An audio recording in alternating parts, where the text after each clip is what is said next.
waa tahay daawadayaal kusoo dhawaada janalka Mustaf Doobiya caawa halbeega qodobada ku maqli doontaana waxaa ka mid noqon doono wasiirka amniga maamulka Jubbaland garoonka Aalcadda laga xiray Jabuuti oo ciidamadeeda hiil walaal magaalada Dhuusamareeb ammaankeeda la wareegay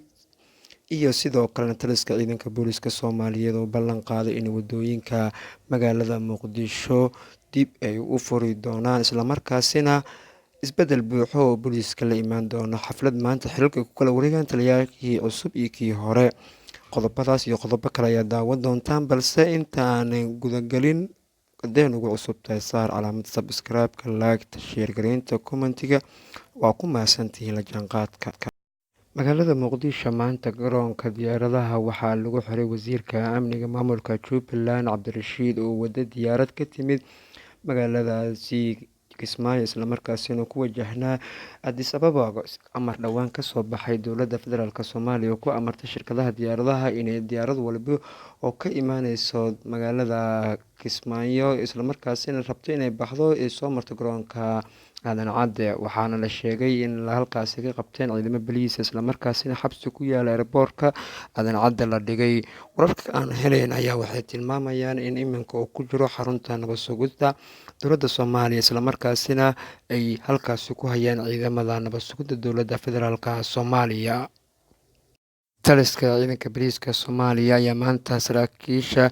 kii hore kan kale maanta dhawaan lasoo magacaabay xilalku kala wareegeen waxaana halkaasi ay ka ballan qaadeen in wadooyinka magaalada Muqdisho la furayo iyadoona munaasabadaasi goobjoog ahayeen safiiro ka tirsan beelaha caalamka ee Soomaaliya fadhiyo mas'uuliyiin kale labada aqal ee dowladda Soomaaliya halkaasina waxaa gudoomiyaha gobolka Banaadir Cumar Finish oo munaasabadaasi goobjoog ahaa wuxuuna mar kale carabka ku dhuftay in shacabka reer Muqdisho u baahan yihiin in wadooyinka loo furo isla markaasina baaqa u diray hay'adaha ammaanka waxaana halkaasi uu sheegay in loo baahan yahay in magaalada Muqdisho shacabkeeda noqdaan kuwa ka baahi qaba wadooyin la xirxiro waxaana halkaasi waxay ka cabanayaan wadooyinka xiran habeen dhaweyd munaasabadii aan xilka kula wareegane waa ka sheegay waxaan rabaa madaxda ciidamada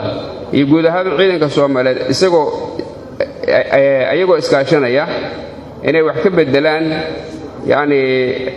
sida hadda ay wax yihiin gaar ahaan cabashada shacabka oo ay ugu horeyso wadooyinka xiran shacabka Soomaaliyeed waxaan rabaa ayagana inaan doorkooda siiyo madaxda ciidamada ama ciidamada amnigu wadooyinka waxay u xireen oo checkpoint-ya loo dhigay waa xasilinta amniga aad iyaan uga helay ciidamada hobolladii halkan ka soo jeedinaya kelmada oo ah ugu dambeyn halkaasi waxaa ka hadlay saraakiishii xilka ku kala wareegaysa inuu taliyaha cusub uu sheegay inuu shacabka Soomaaliyeed wadooyinka sida degdeg ah ugu furayo isla markaasina magaalada Muqdisho ay ahaa doonto mid isku socdeen isbedel buuxana dhanka ammaanka oo la imaan doono hay'adaha ammaanka ay noqon doonaan kuwa si xoolo u howlgala waa kuwana taliyaashii oo xilalka isku kala wareejinaya celinayaa madaxdii ugu horeysay waxaan mar labaad taliyaha ciidanka booliska Soomaaliyeed Sarreegaas Cabdi Xasan aan la garab istaaganahay wax allaal wax nooga baahdo waxaan leeyahay ku soo dhow ciidan sharaf leh ciidan dulqaad iyo samir leh Sarreegaas Cabdi Xasan Xajaar taliyaha cusub ee ciidanka booliska Soomaaliya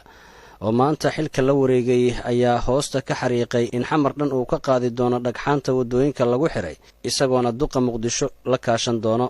waxaan idinka codsanayaa ciidanka saraakiisha iyo saraakiil xigeenka iyo sarreeyayaasha ciidanka booliiska oo ay ugu horeeyaan hogaamiyaashii ama taliyayaashii hore ee ciidanka booliiska soo hogaamiyey inaad ila shaqaysaan inaanan taladiinna ka maarmin inaad sidaad Bashiir ula shaqayn jirteen dhammaantiin ula shaqaysaan intaasaan idinka codsanayaa waxaan kaloo iyadana u sheegayaa